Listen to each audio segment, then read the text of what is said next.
Ağrı Doğu Beyazıt merkezden yola çıktık. Saatimiz şu anda 9. İstikamet Çevirme Köyü. 2200 rakama kadar gideceğiz. Aracın gittiği son nokta orası. Yolculuğumuz başladı. Umarım güzel bir tırmanış olur. Zirveyi görürüz. Herkes sağ salim zirveye çıkar ve iner.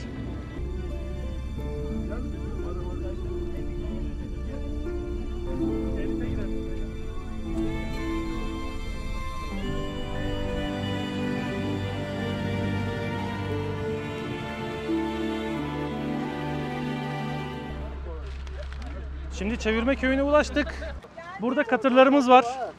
Araçlar geldi. Bunlarda bizim malzemeler var. Birazdan bunları katıra yükleyip yola koyulacağız. Hadi bakalım. Ekip burada. Bu arada ben tek başıma tırmanmıyorum tabii. Mersin'den Mededik diye bir ekip geldi. Ben onlara dahil oldum. Mersin Mededik, evet. Bu ekiple beraber olmak güzel. Bayağı enerjisi yüksek bir ekip. Tanışmış olduk kendileriyle de. Umarım güzel bir tırmanış olur. Erdemli Ay Yıldız da yanımızda. Evet. Erdemli Ay Yıldız'dan da iki arkadaş. Ha tamam. Siz Erdemli Ay Yıldız'dan. Erdemli Ay Yıldız. Merhaba Barzani abi. Ağrı Dağı'nda yöre rehberi Barzani Ceylan. Evet. Barzani Ceylan da organizatörümüz, aynı zamanda rehberliğimizi yapıyor. Tanıdık birisini bulduk, böyle karşılaştık, evet. Çok sevindik. Likya yolunda tanımak nasip olmuştu abime. Likya yolu sayesinde tanıdım. Evet, daha nerelerden nerelere, ben çok sevindim yani buralarda böyle tanıdık bir ismi görmeyi. Çantalar tanzim ediliyor. Çantaları çuvala koyduk. Biraz daha korunaklı olması için, çünkü katırlara yüklenecek. Giderken taş falan vurabiliyormuş. Bir de katırda sonuçta bir canlı terliyor falan. Onun da kokusu sinmesin diye hem poşet hem çuvala konuluyor. Benim malzemelerim de bunlar işte. Ben ekstra bir poşete koymadım ama sadece çuvala koydum. Sağ salim ulaşsınlar yeter benim için.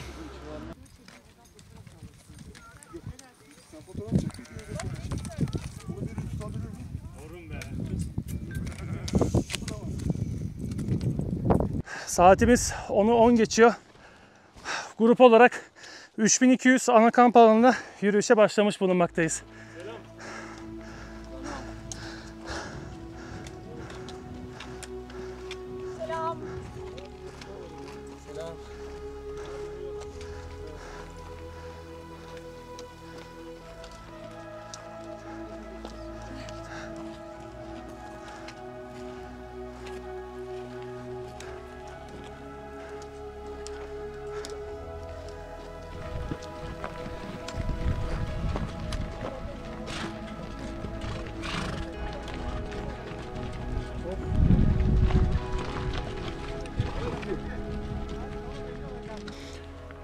Başka bir ekip iniş yapıyor.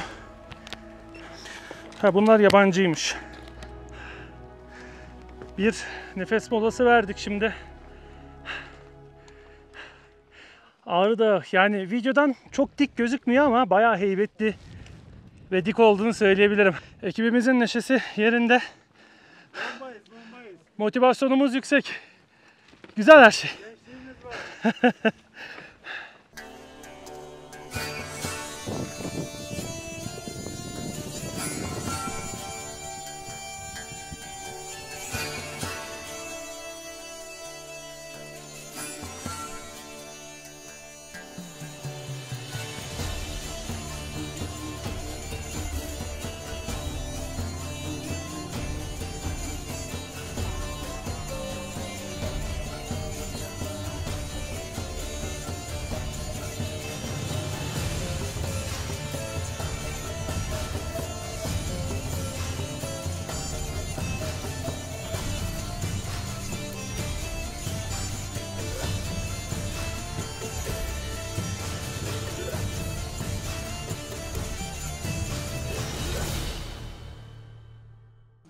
Arazi çok tozlu. Ben biraz daha yeşillik bekliyordum. Biraz ıslak olur diye bekliyordum. Hiç de öyle çıkmadı. Kupkuru bir arazide gidiyoruz. Ama yukarılardan birazcık umutluyum. Kar var. Evet, şeftali suyu, kaşarlı ekmek, bir tane çükübik var, muz var. Bir de ne var? Başka bir şey yok gibi. Durum böyle. Hadi bakalım yiyelim. Üçüncü büyük molamız. Soluklanmak için falan iyi oluyor. Şöyle ayaklarımı uzatıyorum. Böyle dinleniyorum biraz ya. Şimdi 3000'i de geçtiğimiz için rakım beni vurmaya başladı ya. Nedense benim ciğerlerde bir şey var. Rakım beni çok vuruyor. Beni yine rakım çarptı. 3200'e az kala. 3000'i geçtikten sonra yine rakım problemleri yaşamaya başladım. Çadırlar gözüktü. 3200 kamp alanına geldik sayılır. Burada benim iyice dinlemem lazım ki kendime geleyim. Çok fenayım, çok anlatamam. Emlerde de böyle oldum. Emlere nasıl çıktım bir ben bilirim valla. Saatimiz 14.50 ve 3200 ana kamp alanına ulaşmış bulunmaktayız. Şimdi burada çay içeceğiz. Geçmiş olsun hocam. Oy. Bunun için. Şu anda yani inanın Cennete düştük, cennete. cennet gibi Çekiyorsun gerçekten. değil mi hocam? Çekiyorum şu anda. Gerçekten cennet gibi ya. Şu anda tüylerim diken diken. Bizim de diken diken. İşte böyle zor şartlar altında dağcılık yapıyoruz.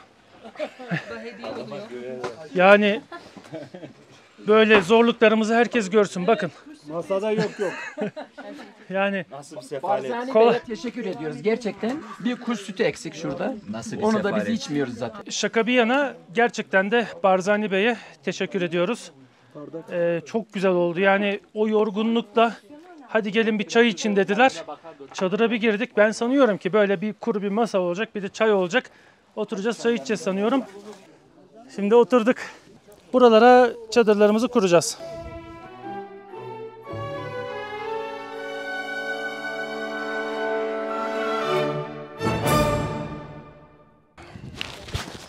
Evet. Çadırımı kurdum. Kazıklarını çaktım. Kenarlarına ağırlık bağladım. Bir de biraz daha ağırlık olsun diye çantamın içine attım. Çünkü ani bir rüzgarda burada her şey uçabilir. Burası daha belli olmaz. Diğer çadır alanlarını dolaşıyorum. Bu arada biz 12 kişiydik değil mi? En son 13 kişi olduk herhalde, bir kişi daha. Kişi olduk. Litvanya'dan katılan bir bayan arkadaşımız oldu. Evet, grubumuz artıyor, renkleniyor. Grubumuz gittikçe artıyor. Büyüyen bir aile oldu. Zirvede çok büyümüş olacağız. Ebe gümeci. Ah, Keyifler yerinde. Hocam şarkı söylüyorsunuz. geldik, dinleneceğiz şimdi. Çok güzel. Umarım yarın güzel bir tırmanış günü olur. Uçan güvercin olsam, türkü olsam dillerde. Keyifler yerinde. Evet, sizi de bir ziyaret edelim. Hocam nasıl gidiyor? Nasılsınız? İyiyiz, battaniyelerimiz var, yastıklarımız var. İşte uyku tulumumuz var, ayakkabılar. her Hocam şey var. ciddi olamazsınız. Bayağı battaniye getirmişsiniz. Ne Vay be. yapalım? Üşüyorum dedi, bana battaniye getir dedi. Çok iyi etmişsiniz o Ben de zaman. kıyamadım onu. Kamp alanımızı gezmeye devam ediyoruz efendim. Şimdi merhabalar hocam, kolay gelsin. Merhaba Onur Bey, hoş geldiniz, şeref verdiniz. Teşekkür ederim. Cennetten bir köşeye gelmiş bulunmaktayız. 3300'deyiz, kamp alanındayız. Yaşamak lazım, görmek lazım. Teşekkür ederim. Yarın daha motive bir şekilde 4200 kampına çıkacağız. Biraz Evet. zorlayacak ama başaracağız. Ben Emre Tuncel, Mersin'den katılıyorum. Memnun oldum. Evet, çadırı kuruyorsunuz. Kurmaya çalışıyoruz. Mersin'den geliyoruz, Mersin Dağcılık İhtisas Kulübü. 3200 kampına çadırlarımızı kurduk. Evet. Birazdan bir üst kampa doğru hafiften yükseleceğiz. Akreditasyon olalım diye birazcık, alışalım diye. Evet. Yarın da tekrar üst kampa doğru hareketimize devam edeceğiz. Sizleri de aramızda görmekten mutluyuz. Teşekkür ederiz. Çok uyumlusunuz. Teşekkür ediyoruz. Sağ olun, var olun. Biz Görüşmek teşekkür üzere. ederiz. Sağ olun. İnşallah çıkacağız. Evet. Zirvenizi yapacağız. Zor Sağ gözüküyor olun. ama başaracağımıza inanıyorum. Başaracağız. Birlikte başaracağız hep beraber. Evet. Heyecanla bekliyorum. Hocam karpuz iyi geldi değil mi? Karpuz 10 numaraydı, müthişti. Sürpriz oldu hakikaten. Evet. Burada çok güzel karşılandık.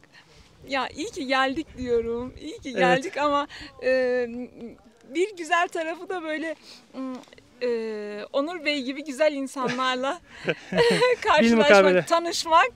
Çok teşekkür ederiz. Bizim için de öyle. Mersin Dağcılık İhtisas Kulübü bu arada. Çok memnun oldum. Başarılar Biz de diliyorum öyle. o zaman. Başarılar.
Uyum sağlamak için yarınki çıkacağımız rotayı birazcık çıkayım dedim.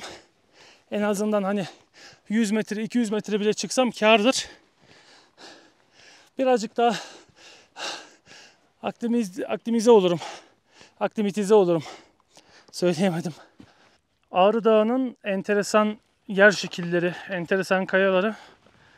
Ağrı Dağı bir volkan, stratovolkan. Yani volkanların babası. Bundan daha büyüğü artık kaldera oluyor. Bu bayağı güçlü bir volkan. En sonda Osmanlı döneminde 1700'lü 1800'lü yıllar tam hatırlamıyorum. 100-150 sene önce lav püskürtmüş. Enteresan değil mi? Yine her an lav püskürtebilir. Belli olmaz. Bu arada kaç rakımlardayız hocam? 3500. 3500'lere kadar çıkmışım ben de. En azından yarın için birazcık olsa hazırlık olsa iyi olur dedim. Ağrı Dağı konuşamıyorum. Ağrı Dağı ekspedisyonumuzda 3200 ana kamptayız. Bugün neler yaptık kısaca bir özetlemek istiyorum. Sabah 9'da Doğu Beyazıt'tan yola çıktık. Saat 10 gibi eşyaların katıra yükleneceği 2200 rakımdaki aracın gittiği son nokta olan Çevirme Köyü'ne gittik. Burada da saat 10'u 10 geçe yola çıktık ve yaklaşık saat 1-2 arası tam saatini yazarım alta 3200 ana kampa ulaştık. Bir kere yol göründüğünden zor. Hani tatlı bir tırmanışta bir patika gibi gidiyor ama sizi zorluyor. Özellikle 3000 akımdan sonra. Bir de ben Emler Zirve'den sonra artık bu 3000'lerden korkmaya başladım. Çünkü bulunduğumuz rakım artık yüksek irtifa. Emler Zirvesi'nde ben biraz problem yaşamıştım. Onu Emler videosunu izleyerek görebilirsiniz ne problemler yaşadığımı. Onu da paylaşacağım veya paylaşmışımdır. Her ne kadar tatlı bir eğim de olsa tempomuz biraz yüksekti. Yüksek bir tempoyla buraya kadar çıktık. Bir de buraya çıkınca da buradaki hocalar dedi ki burada da durmayalım. Henüz vakit erken. Bir yukarı çıkalım. Uyum yürüyüşü yapalım. Tam aklimatizasyon sayılmaz ama en azından bulunduğumuz rakımdan biraz daha yükseğe çıkalım. Çıkabildiğimiz kadar. Orada bir oturalım 10 dakika 15 dakika inelim. Şimdi ben biraz drone'la falan uğraştığım için o abiler beni beklemeyin dedim. Onlar gittiler. Ben peşlerinden gittim. 3600'e yakın rakımlara kadar çıkmayı başardım. Bir 10 dakika falan oturdum, sonra aşağı indim.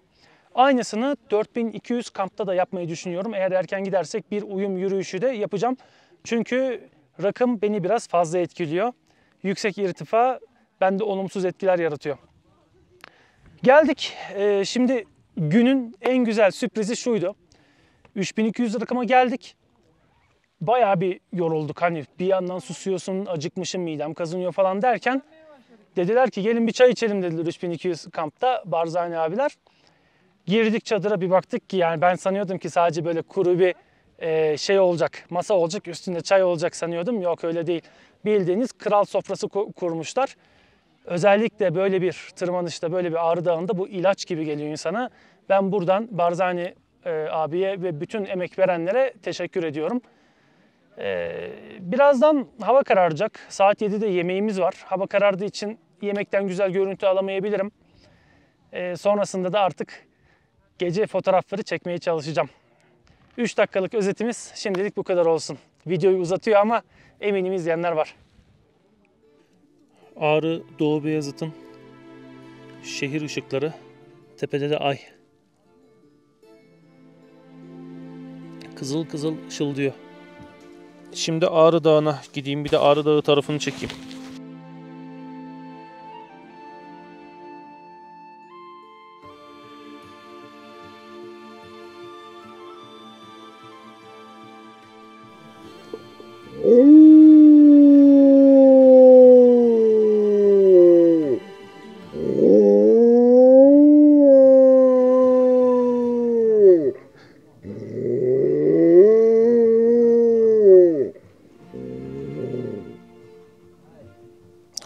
Klasik çadır açılışımızı yapalım.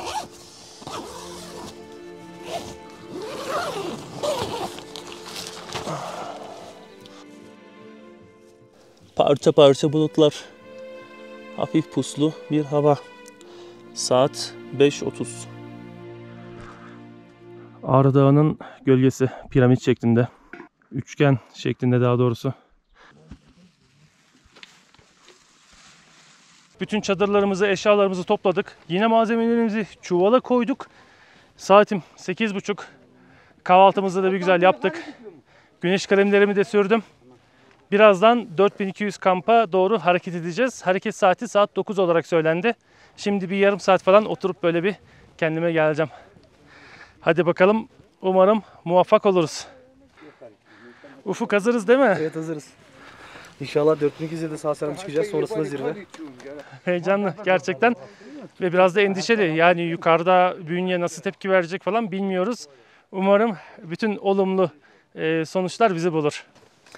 Saatimiz 8:50 ve başlangıç briefingini mütakip yürüyüşümüz başladı. İstikamet 4200 kamp. Ağrı Dağı puslu, hafif dumanlı. Kendimi dinç hissediyorum. Umarım devamında da böyle olur.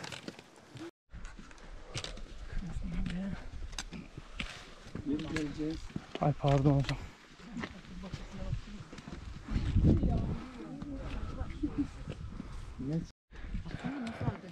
Çılgın at üstümüzden geçiyor şimdi.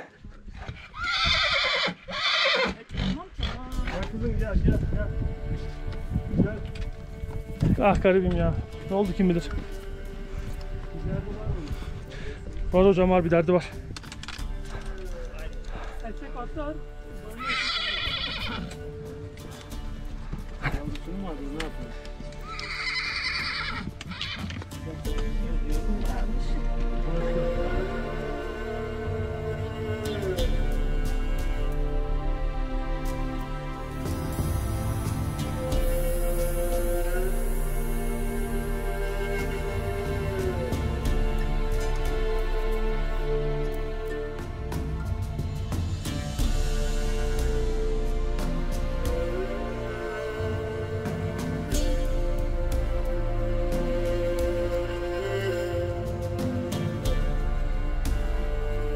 Tırmanışımız devam ediyor. Artık yüksek irtifa dağcılığındayız. Yüksek irtifadayız. Aşağıdan da gruplar geliyor. Güzel bir manzara oldu. Şöyle göstereyim.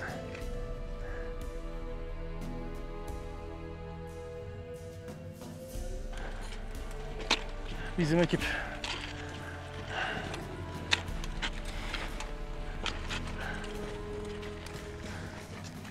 Şimdi uzun moladayız. Bir şeyler atıştıracağım. Yeni kahvaltı yapmama rağmen midem kazındı. Bakalım kumanyada neler varmış. Portakal. Top kek. Metro. Ve şeftali nektarı. Bir de dünkü muzu yememiştim. Bugün yiyeceğim.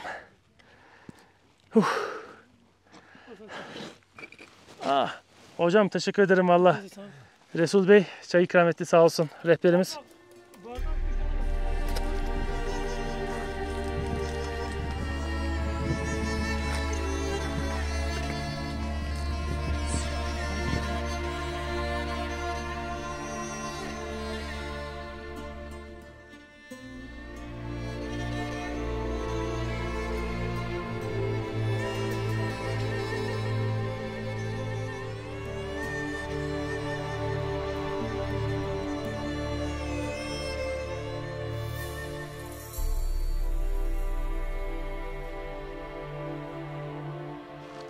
Hafif çarşak, hafif kumlu patikadan tırmanışa devam. 4200 kampında bulutlar gözüküyor. Havada zaman zaman soğuyup ısınıyor burada. Devam ediyoruz. Bayağı bir yolu geride bıraktık. Muhtemelen 1,5 saate 4200'de olacağız.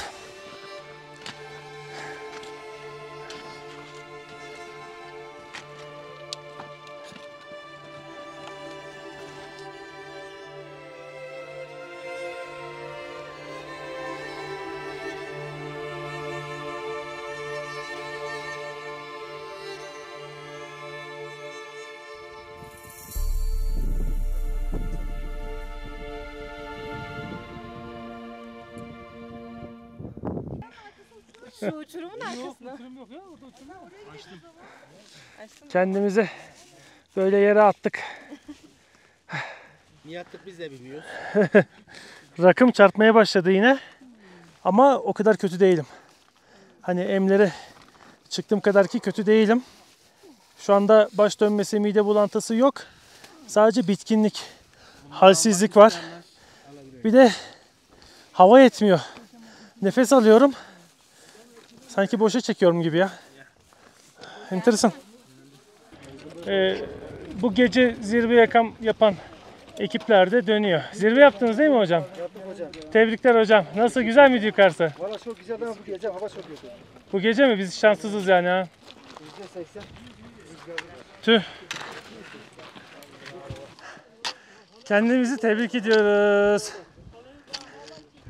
Geldik. Evet geldik. Az bir yazıyla giderseniz. Evet, hoş geldiniz. Hoş bulduk hocam. Teşekkür ederiz. Teşekkürler hocam. Bizi sağ salim buraya kadar getirdiniz. Görevimiz hocam. Hocam ne diyorsunuz? Gece çok soğuk olacak, fırtına olacak diyorlar ya. Gelen Hocam yapıyoruz. soğuk olacak ama soğukta bizi etkilemez. Etkilemez değil mi hocam? Yaparız. Biz yani inşallah zirvemizi gidip geleceğiz. Rüzgar çıksa da yaparız değil mi hocam? Sıkıntı olmaz. Tamam hocam. Sağ olun. Teşekkür ederiz. Duymak istediğim buydu. Çadırımıza geldik. Bir çay içeceğiz, soluklanacağız. Sonra çadırlarımızı kuracağız.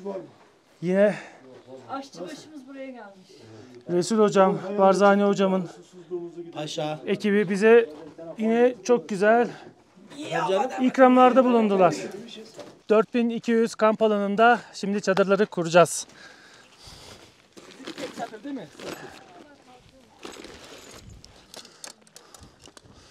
Sen az daha ileri çeksen ancak sığarırsın. Çekerim.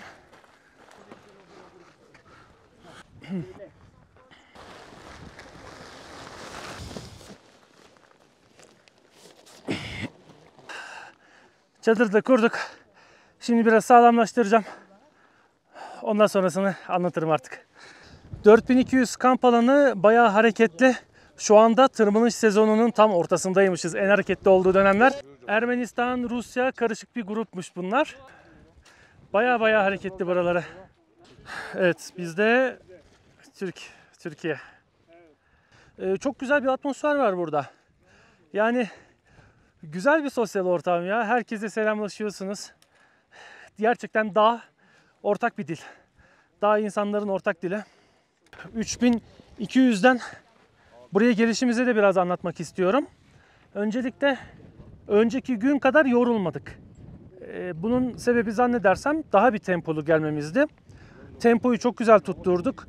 Çok hızlı böyle koştur koştur değil de yavaş yavaş nefes ala ala vakitlicene buraya ulaştık. Tabi bunda rehberimiz Resul Hoca'nın emeği büyük. Tempoyu çok güzel ayarladı. Belirli aralıklarla nefes molaları verdik. Tavsiye ederim Resul Hoca. Birazdan uyum için biraz daha yukarı çıkacağız.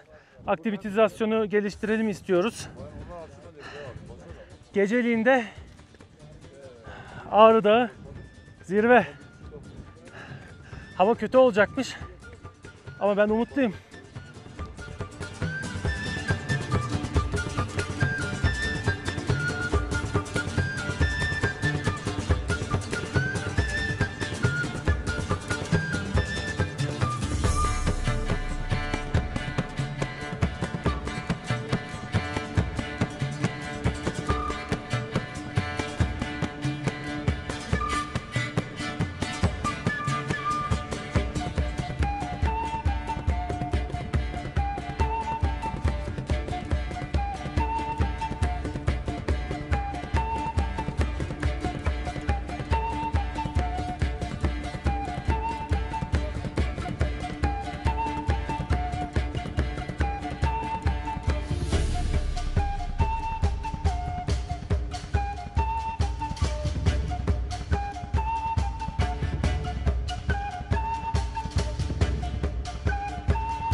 Benim İngilizcem pek yok ama anlayanlar bilirler. Yes, I would like to say something. I came here from Lithuania, fly 5,000 kilometers, and it was a dream of mine to climb Ararat. And we are now in the second camp, 4,200 meters above. And I hope I will do the summit tomorrow. And yes, Turkey is great, Ararat is great, and everyone is great. Yeah. And you so much have energy. Yes, I hope I will have the same level of energy tomorrow morning when we will do the summit. Yes. Yes. Okay, thank you. Thank you. Size bir şey göstermek istiyorum. Yüksek rakımın etkileri. Yüksek irtifada nasıl oluyor? Bakın ben bunu Kars'tan aldım. 1700-1800 dolaylarında bir irtifadan getirdim bunu. Şimdi 4200'e çıkınca ne oldu? Bakın şişti. Neden? Çünkü atmosfer basıncı düştü. Ama bunun içindeki basınç sabitti. Bu yüzden hava daha da genleşti. İşte böyle oluyor. Bu benim kuru üzüm paketim. Bakın bayağı top gibi olmuş. Bir de bir deney yapacağım şimdi. 4200 rakımda gazlı maden suyu açarsak ne olur? Açalım mı? Deniyorum bakalım. Şimdi tahminimce hava basıncı düşük olduğu için bayağı bir köpürmesi lazım. Köpürmezse de bilmiyorum artık. Minerallerinden faydalanırız. Yok, köpürmedi. Bak bunda mesela beklediğim gibi olmadı. Ben sanıyordum ki böyle taşar falan. Ama şu var. Hava kabarcıkları normalden daha hızlı çıkıyor. Yani normalde bunu deniz seviyesinde açıp bardağı doldurduğun zaman veya şişede gördüğün zaman bu kadar hızlı hava kabarcıkları çıkmıyor içinden. Böyle de bir deney yapmış olduk. Denedim. Bilirsiniz, deneyleri severim. Şöyle bir aklimatizasyon yürüyüşü yapmaya çıktık. Ağrı Dağı'nın sert yüzüyle karşılaştık burada.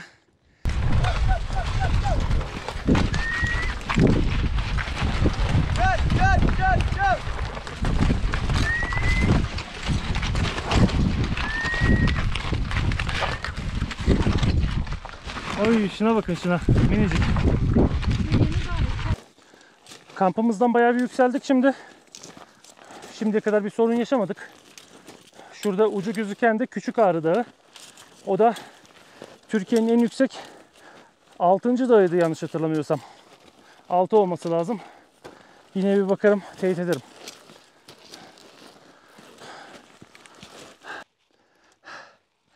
Yine kaldım nefes nefese.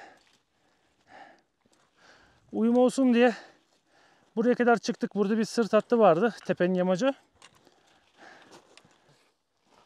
Manzara da güzel.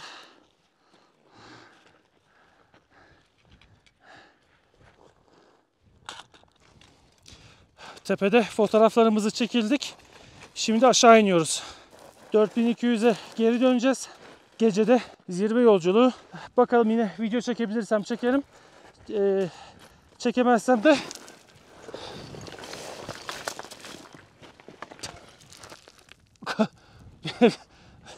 dağı devirdim. Bir itibariyle kafalanmalarıyla yürüyüşümüz başladı. Kamp alanımızdan ayrılırken sayı kontrolü yapılıyor. Çok dingin, güzel bir hava var. Bol yıldızlı bir gecede yürüyüşe başladık. Haydi hayırlısı. Tamamı gelsin. Karanlıkta onlarca dağcının ışıkları. Hava yavaş yavaş aydınlanıyor. 4700 dolaylarındayız. Çok konuşamıyorum. Durum böyle.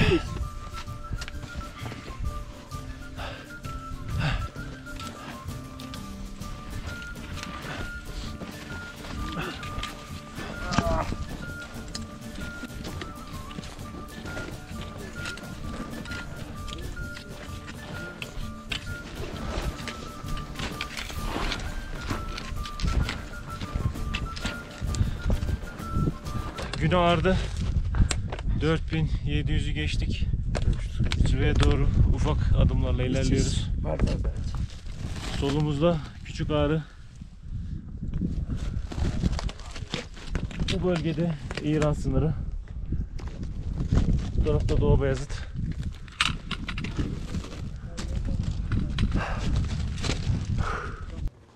Çok enteresan bir ufuk çizgisi var ya. Renkli gibi böyle. Gökkuşağı gibi bir ufuk çizgisi var şu anda. Beni de yayınlarsan sana şey veririm ha. Bir tane fındık alayım hocam, yeter bana. Al hepsini al. Sana yok. Ramazan abim mont. Zirve gözüktü.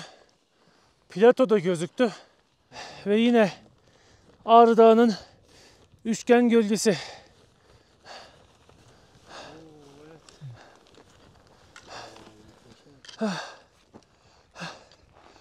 Ufka kadar giden bir gölge. Muazzam.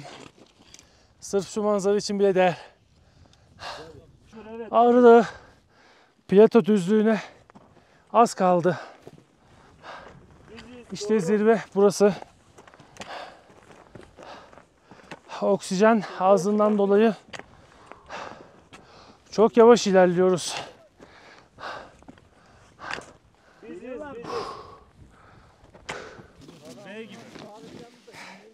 Şimdi krampon takacağız. Resul.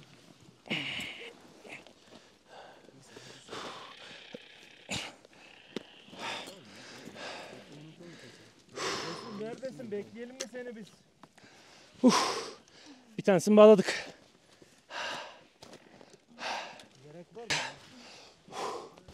Ay ne kadar zor ya.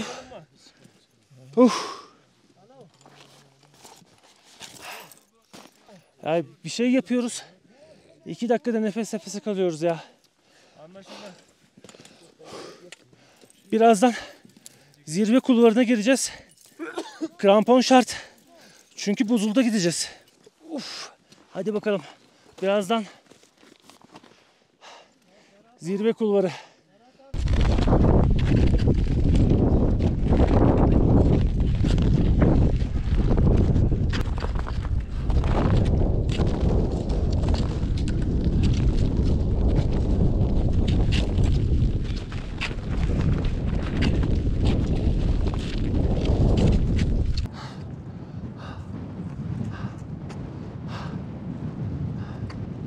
Evet.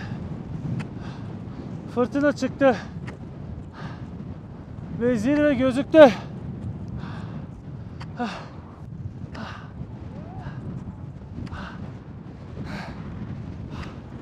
Bu anı kayıt altına almam lazım.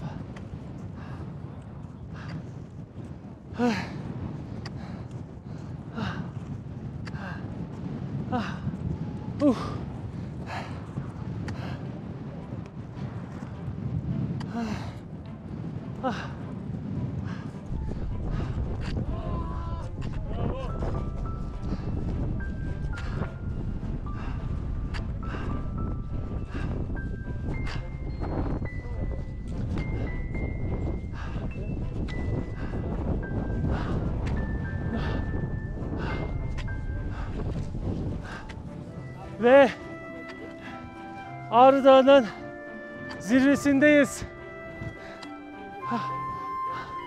Harika bir duygu. Zirvedeyiz. Tebrikler. Saat 7.30. Hocam harikayız. Harikasınız. Hocam çok mutluyuz. Saate bakamadım. Tebrikler hocam. Herkese tebrikler. Harikasınız. Çok güzel bir ekipti. Saat 7.30. Çok mutluyum bu an var ya.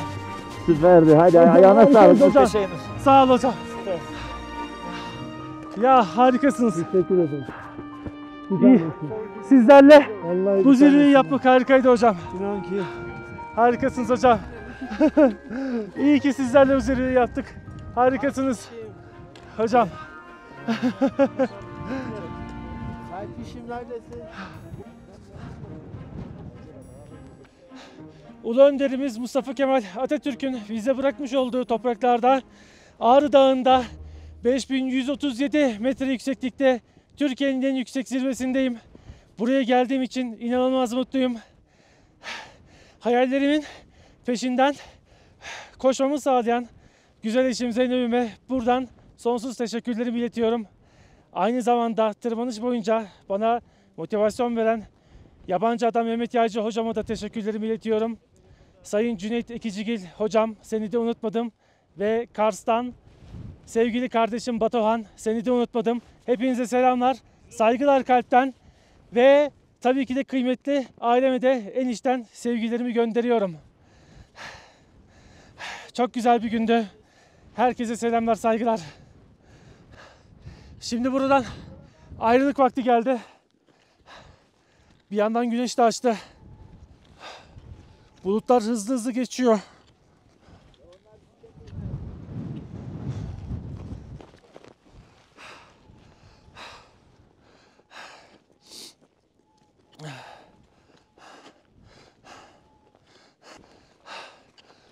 Burada olmak güzeldi. Burayı görmek güzeldi.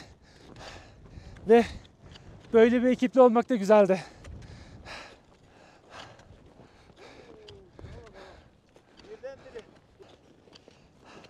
O hava ne kadar berrak.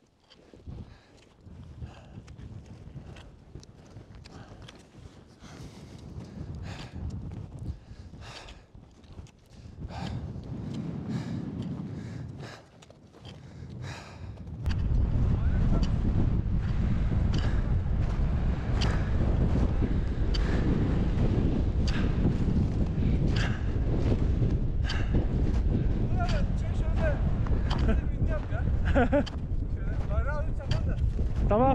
Bu arada Resul Bey'i de unuttum sanmayın. Resul Bey'e de emekleri için çok teşekkür ediyorum. Resul Bey çok sağ olun, var olun. Ben de teşekkür ediyorum. Siz buraya geldiniz, sizi tanıdığımız için çok mutluyuz. Teşekkür ederiz. İyi ki sizi tanıdık, iyi ki geldiniz. Her zaman bekliyoruz. Öncelikle Türkiye'de böyle yükseklikte bulunan bir zirveye çıkmak gerçekten mutluluk verici. Türkiye'de böyle bir zirvenin olması da zaten mutluluk verici. Güzel bir zirveydi. Sağlıkla gittik geldik. Mutluyuz, huzurluyuz.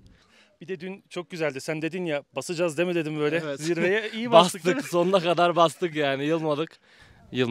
5137 metreye çıktık zaten. Önemli olan dağcılıkta mental sağlığı korumak. Fiziksel olarak zaten bir şekilde gerisi geliyor. Öncelikle seninle beraber olmak çok güzeldi. Her şeyden önce kader birliği yapmıştık zaten. Beraber önlü arkalı yürüdük. Seni tanıdığıma çok memnun oldum. Ben de hocam. bir başka etkinlikte, başka bir zamanda her zaman bundan sonraki yaşamımızda birbirimizi arayıp sormakta fayda var diye düşünüyorum. Ben Evet. takip edeceğim, seni bilemem yani. Elbette hocam. Ben de İstanbul'a falan gelirsen eviniz var orada. Onu söyleyeyim size. Çok sağ olun hocam. Seni tanıdığıma çok memnun oldum. Çok teşekkür ediyorum. Bilmukabele hocam. Peki zirvedeki hislerinizi alabilir miyim hocam? Zirve nasıl diyeyim, insanlar anlatırlar, derler ki işte şöyle oldu böyle oldu falan. O anı yaşamak lazım. O duygu, o hissi yaşamadan olmaz yani. Mutlaka her insanın yaşaması lazım. Güzel mi? Mükemmel. Ama her mükemmelin bir zorluğu vardır ki biz o zorluğu yaşadık ama zirveye çıktık yani. Çok teşekkür ederim hocam. Ben teşekkür ediyorum. Çok sağ ol. Değer kattınız hocam. Sağ olun hocam. Merhabalar, Sevim Çınar ben, Mersin Medadik'ten. Şu ana kadar birçok zirve yaptım ama o heyecanı son zamanlarda yitirdiğimi düşünüyordum. İnanılmaz bir duyguymuş. Yeniden yakaladığıma çok mutluyum. Çok iyi başladım. İyi devam etti. İyi sonlandı. Kolay mı? Kolay diyemem. Çok zor mu? Çok zor da değil. Ama meşakkatli. Çok teşekkürler hocam. Merhaba, ben Nurgül Doğan. Ben de Erdemli'den katıldım. Tabii çok böyle meşakkatli olarak zor bir şey diyemiyorum ama biraz zorluk vardı. Her şey çok güzeldi. Bu zirveyi yaptığım için çok sevinçliyim, çok gururluyum. Herkese tavsiye ediyorum. Çok teşekkür ediyorum. Efendim biz teşekkür ederiz. Değer kattınız. Herkesin kendi yolculuğu bu yolculuk. Herkese tavsiye ediyorum o yüzden mutlaki surette. Tabii kamp işin daha güzel tarafı mutlaki surette kamp yapılması gerekiyor böyle bir organizasyon içerisinde.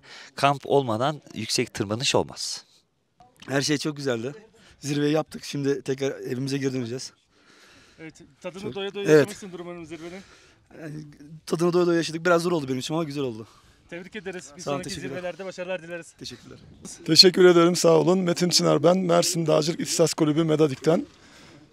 Ortam güzeldi hocam. Çok harika bir ortam vardı. Hani anlatılmaz yaşanır denilen cinsten bir ortam. Gerçekten her şey 10 numara mükemmel bir şekilde. Evet hocam sabah da dağın gölgesiyle bir güzel keyif yaptınız yani izlemeye doyamadınız. Evet, beraber yaptık. Evet. Öncelikle zirve gerçekten zirve gibi zirveydi. Arkamda gördüğünüz bu heybetli dağın 5137 metrenin en tepe noktasına çıkmış olmak apayrı bir duygu. Gerçekten o zirve hissiyatını çok güzel veriyor sizlere. Ve hani çok büyük bir zorluğun üstesinden gelerek zirveyi görüyorsunuz. Zoru başarmanın vermiş olduğu mutluluğu da doya doya yaşıyorsunuz. Biliyorsunuz ben normalde eşimle beraber giderim. Eşim Zeynep'le beraber gideriz bütün faaliyetlerimize. Tırmanış olsun, trekking olsun, başka bir şey olsun. Bu defa gördüğünüz gibi Zeynep yanımda yoktu. Aslında Zeynep çok istiyordu Ağrı Dağı'na çıkmayı. Onun daha büyük bir hayaliydi. Ama hani şu sıralar yüksek irtifaya gelebilecek durumda olmadığı için Ağrı Dağı'na da iştirak edemedi. Normalde ben de gelmeyecektim. Yani açık söyleyeyim, maddi imkansızlıklardan dolayı ben de gelmeyecektim. Ama hani zirveye çıktım, çok mutluyum ama bu biraz buruk bir sevinç bende. Çünkü eşim beni buraya çıkarmak için elimizde olan küçük bir birikimim falan yani elden çıkarmak zorunda kalmıştı. Biraz da hani üzülüyorum bu konuda da. Bu yüzden hani eşime ne kadar teşekkür etsem azdır. Bu hayalimi gerçekleştirmek için yaptığı fedakarlıklar dolayısıyla. Bunları da sizlerle paylaşmak istedim. Ben buraya tek başıma geldim. Tek başıma gelsem de sizi bir gruba dahil ediyorlar. Gruba girdim. Grupta Mersin'den gelen bir grupmuş. Gerçekten naif insanlar, güzel, samimi insanlar. Şimdi Ağrı Dağı ülkemizin en yüksek dağı, 5137 metre. Bunun eskiden hani yüksekliği daha fazla bilinirmiş ama yapılan son ölçümlerle 5137 olarak güncellenmiş. 2 tane ilin sınırlarında bulunuyor. Hem Iğdır'da hem de Ağrı'da bulunuyor. Ama zirve bölümü Ağrı sınırlarında bulunduğu için daha çok Ağrı Dağı deniliyor. Zirveyi dahil olmayan daha kuzey kısmı da Iğdır'da bulunuyor. Yani her iki ilimize de ait olan bir dağ, bir değer. Bir de burası o kadar kalabalık ki. Yani ben burayı böyle bilmiyordum arkadaşlar. Bir bakıyorum oradan işte Ruslar gelmiş tırmanış yapıyor. Oradan işte Slovakları görüyorsun. Oradan Bosnalılar gelmiş tırmanış yapıyorlar. İranlı çok fazla. İranlılar yani gördüğüm en koordineli, böyle birbirlerine en bağlı tırmanış grubu. Makine gibi yürüyor adamlar ya. Böyle marş falan söylüyorlar. Böyle motive oluyorlar, coşuyorlar falan. Çok enteresandı İranlıların yürüyüşleri. Maşallah, maşallah, maşallah, Maşallah. Başarılar. Merhaba. Türkiye çok güzeldi insanlar.